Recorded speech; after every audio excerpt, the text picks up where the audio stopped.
Hi friends, welcome back. So I have been wanting to talk about this topic for a long time as it's been requested a lot on my Instagram. Up until now, I have avoided it completely because in my experience, I find a lot of empty promises on the internet when it comes to online workouts and at-home workouts. Specifically when it comes to growing a butt. Nothing but butt. A bigger butt. At home with no weight. If you are the average person, chances are that that is not going to be the most effective way to build mass on your lower body or to build a bigger butt. You need some weight, some level of higher resistance in order to do that. You will be able to tone your lower body, tone your butt, you'll be able to lift the booty, but in order to be able to grow mass, you need some amount of weight and some amount of weight progression. So I went into creating this video very carefully to make sure that I'm giving you guys useful tips, realistic expectations, and tools to be able to take into any lower body program so that whether you want to just tone, lift, slim down, or build a bigger butt with more mass on the lower body, you will be successful no matter what program you're working on. So we're going to talk about 3 foundational pillars that I think are some of the most important when approaching a lower body program. These can be applied to any program and any goal. So again, whether it's toning, lifting, or building mass. We will also talk about mistakes associated with each of these 3 pillars and why these mistakes often lead to a lack of results. Finally, when we're finished talking about all this, we're going to do a workout together and we will employ these techniques that I'm talking to you guys about to make sure that they're in your mind and that you understand them more clearly. Okay, let's get into it. Take a look at this web that I have created. In one section, you will see form and mind-body connection, both of which, when done correctly, will ensure proper engagement and recruitment of the right muscles. Below that, you will see progression. Now let's go ahead and break these 3 down. Form.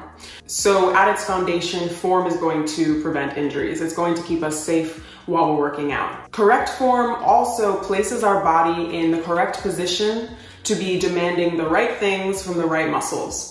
Take, for example, a squat. So on the left, you can see me performing a squat with really bad form. My weight is shifted forward, my knees are over my toes, most of my weight is in the ball of my feet, which demands a lot more from my quads than it does from my glutes, so it kind of defeats the purpose. On the right, you can see me performing a squat with much better form. My weight is shifted back into my heels, my knees are in line with my toes, and I'm sending my booty back. So I'm demanding a lot more from my glutes with this form. Okay, next, mind-body connection. One of the most challenging parts of a booty building program or a lower body building program is mastering the skill of visualization. Most of us in our day-to-day lives do not use our glutes correctly. So when we go into a lower body building program or a booty building program, it's super important for us to shift our focus to visualizing and paying attention to the action of the muscles that we are working. A great example of this is a deadlift. So here you can see the glutes performing one of their major functions of extending the hip. Now, of course, in a deadlift, the glutes are working in conjunction with other muscles, but as you can see, the glutes act as a hinge to the body in this exercise. So when we perform an exercise like this, we should be shifting our focus and attention to this action and visualizing the glutes as a driving force for our movement. When our focus is there, when our mind is there, our muscles work better, they engage better. When we lose this focus, we end up reverting to old habits and old patterns, and we recruit muscles that we're used to recruiting. And again, because a lot of us don't use our glutes the way we're supposed to in day-to-day life, we end up not using them, and then we don't see results. Now, this may sound a bit nebulous right now, and that's okay, I understand that. I will talk you guys through that with specific cues when we go into our workout together so that it makes a little bit more sense. Lastly, progression. The body needs to be challenged and forced to adapt in order to change. So you gotta switch it up from time to time. A good rule of thumb is to work on a program for about 4 to 6 weeks and then change it up. And if you're struggling to figure out what exactly to change, a good acronym to use is FITT or FIT. And those stand for frequency, intensity, time, and type. Typically changing up 1 or preferably 2 of these factors at the end of those 4 to 6 weeks will do the trick. So before we get into it, I just want to be very clear once again about this workout. So this workout is not going to build significant mass on the lower body. Here's what this workout will do. It will help to tone and sculpt the lower body and the glutes, as well as strengthen them. This will also help to prepare you for heavy lifting. How, you ask? If you can't recruit the correct muscles with just your body weight, you most likely won't recruit the correct muscles when you add a bunch of weight on top. So this practice will ensure that we are asking the right things from the right muscles so that when we add weight, we're prepared. Lastly, for our dancers out there, this workout will help to not only improve your lines, but it will improve our active flexibility so that we can get deeper into our shapes. Okay, let's work out. So go ahead and put on your resistance band. We're gonna start with just a crab walk to warm up our glutes. And as you can see, I'd like you to get as low as you can for this walk. 1 minute and begin. Just some things to keep in mind throughout this minute. Try to make sure those knees are staying in line with the toes. Make sure they're not falling over the toes. Our weight is staying shifted back into our heels. We're sending that booty back. If you find yourself rising, try to sink a little lower into that squat. I know this is really challenging here, but keep pushing.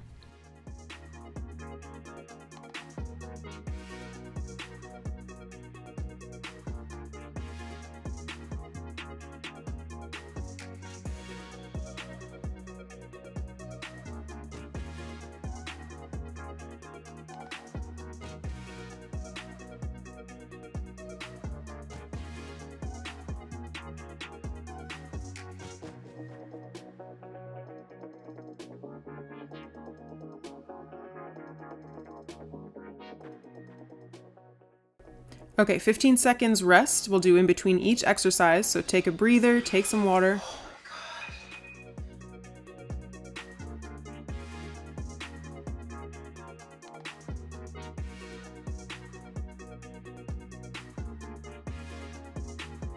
Now we're gonna move on for a minute of some squat pulses. So again, weight shifted back into the heels, sending the booty back. We're gonna pulse up and down for 8. And then press up, sending those glutes forward, envisioning those glutes as a driving force for that press up and for each pulse. The glutes extend the hips, so when the glutes fire, we lift our hips and we extend the body, pressing the hips forward. Again, keeping the weight back in the heels is going to help you to recruit those glutes here.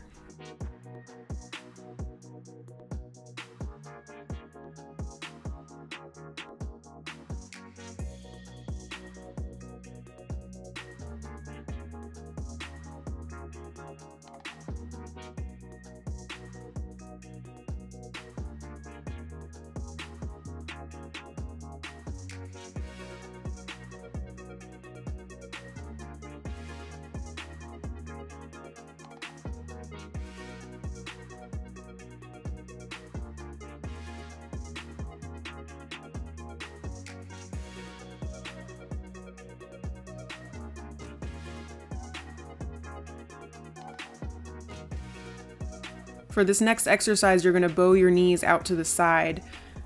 You can even move the resistance band a little bit higher to help you open those knees up wide if you'd like. So we're going for 1 minute of an open leg glute bridge.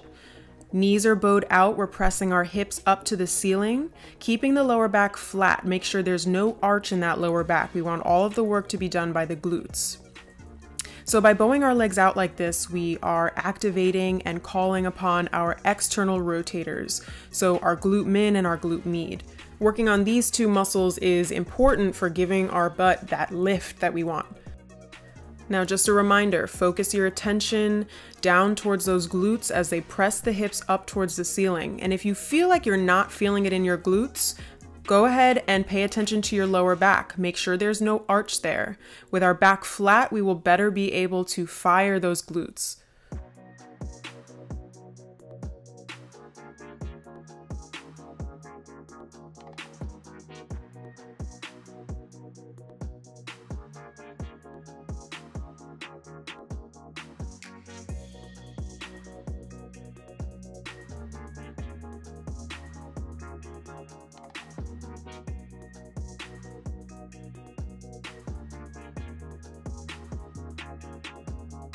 Now we're going for a regular glute bridge, again sending the hips up towards the ceiling, keeping the lower back flat, driving your heels into the floor. You want your feet and knees to be about hip width apart for this. Again, keep your attention on those glutes. Envision them as a hinge to the body, extending your hips, pressing them up towards the ceiling. Now, I know a lot of us are familiar with this exercise, and we've heard many times that the goal is to lift the hips as high as possible. Just a reminder again, keep that lower back flat. A lot of us tend to arch the lower back in order to lift the hips up higher, but that is not the way we want to get that lift. We want that lift specifically through the glutes.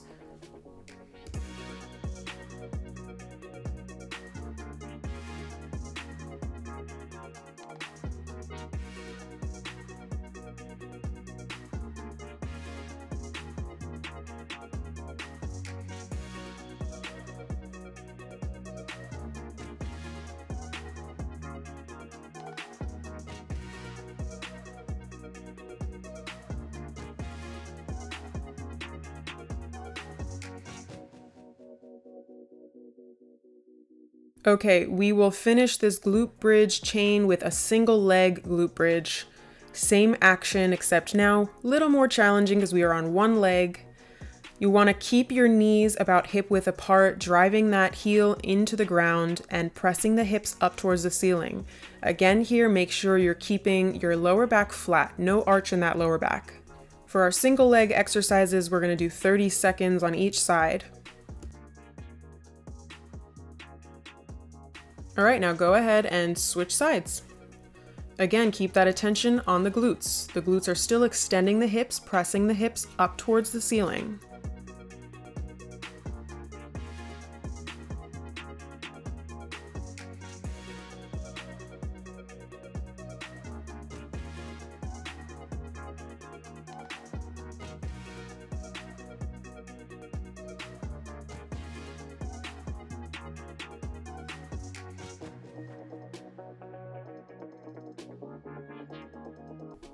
So while you guys are breaking, I just want to talk about the next exercise. It's going to be a little bit different. Dancers, you guys will like this one because it's going to help a lot with our lines and active flexibility.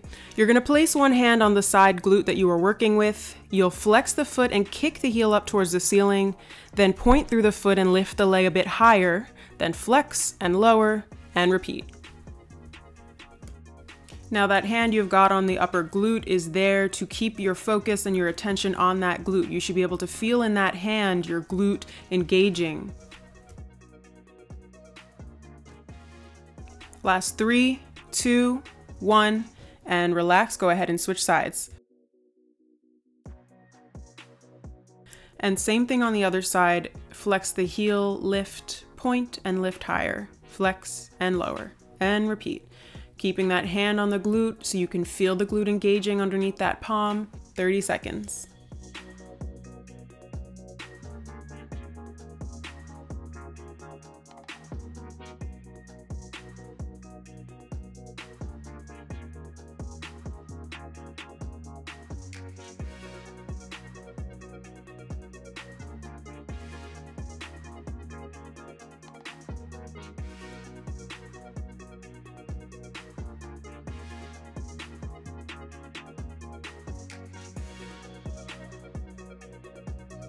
Okay, we're gonna work on clams now, 30 seconds each side. You're gonna lift the feet off of the floor, toes together. Keep your hips piked so that your torso and legs form a 90-degree angle. You're gonna engage those external rotators and open up those knees nice and wide. Now, I usually like to place my free hand on top of my hip to make sure that I can feel my glutes engaging. So again, this is working the external rotators, the glute med, the glute min. Beautiful. And switch sides. Toes lifted, toes together, hips tucked so that you're forming that 90-degree angle with the legs and the torso, and opening those knees wide. Again, you can place the free hand on top of that hip to bring that focus to your external rotators, to your glutes, making sure that you are engaging the right muscles here.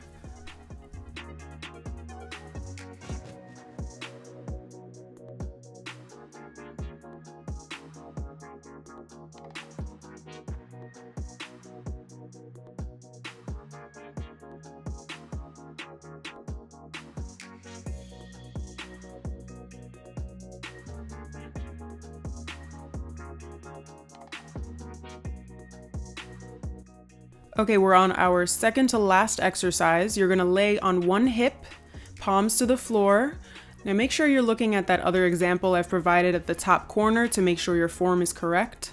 The leg that we're working with, we want it to be in a straight line with our torso. Now it's easy to want to use your obliques or even our back muscles to lift this leg with this exercise, so make sure your attention is on those glutes and those hips to lift that leg.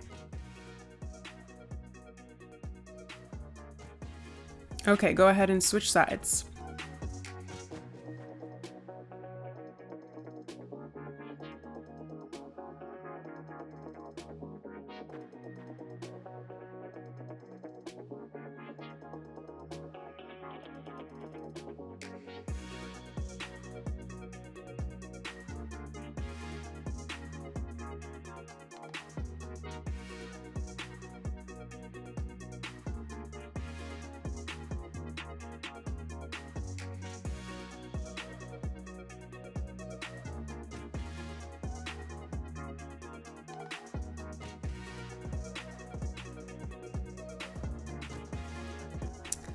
We made it to our last exercise.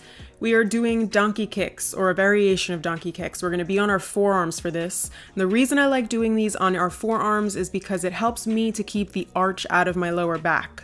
Make sure you are flexing the foot and kicking that heel straight up towards the ceiling. Again, bring your attention to that glute. Envision the glute being the driving force as you kick that heel up towards the ceiling. Make sure you're feeling the burn in that glute. Now I find here that the lower I bring my knee back down before I kick up again, the more I feel the burn. Okay, switch sides. Last 30 seconds.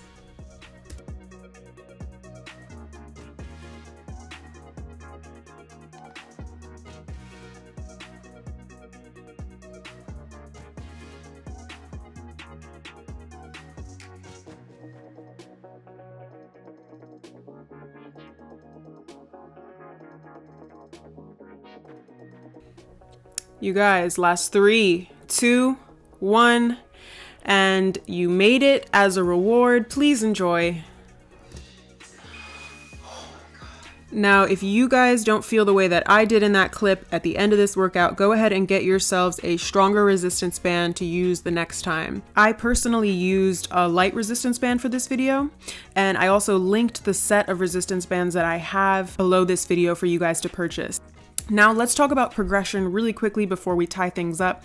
If you are doing this workout for 4 to 6 weeks and it's starting to get easy, it's time to change up one of the factors. You can change up how long you are doing each exercise. You can change up how many repetitions you are doing within the time frame. And you can also change up the level of the resistance band that you're using.